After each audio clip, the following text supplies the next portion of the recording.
rise in strong support of House Resolution 104, a resolution condemning the Chinese Communist Party's use of a high-altitude surveillance balloon over United States territory as a brazen violation of United States sovereignty, introduced by House Foreign Affairs Chairman Michael McCall of Texas, not Kentucky.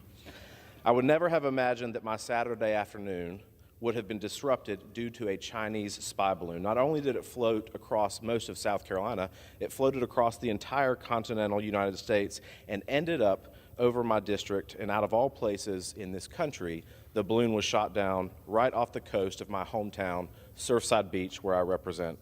And yes, it does, if you watch it, and if you were there on the ground, sound like it was straight out of a sci-fi movie. There is no question that the response, or rather lack of response from this administration, in my opinion, was negligent. More than 19 million people annually visit our area to enjoy our beautiful beaches and southern hospitality along more than 60 miles of coast that is known as the Grand Strand. Myrtle Beach is known for many things, Mr. Speaker, but part of that equation has never been an international incident taking place right off of our shores. The Chinese Communist Party last Friday on February 3rd said that this was merely a weather balloon gathering meteorological data and got lost in our country. It's comical to me that they would actually think that we would fall for such a bogus claim. Let me be clear.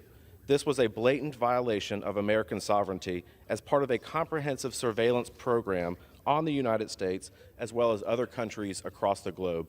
This was a test by the Chinese Communist Party, and it saddens me to say that I think that this administration failed that test. This is the United States. Our foreign policy has always been built on peace through strength. This is our wake-up call. It is time for President Biden to step up on the world stage and take a page from one of my favorite presidents, Teddy Roosevelt. Speak softly and carry a big stick. While diplomacy should always be our first objective, we must be prepared to respond with strength when necessary.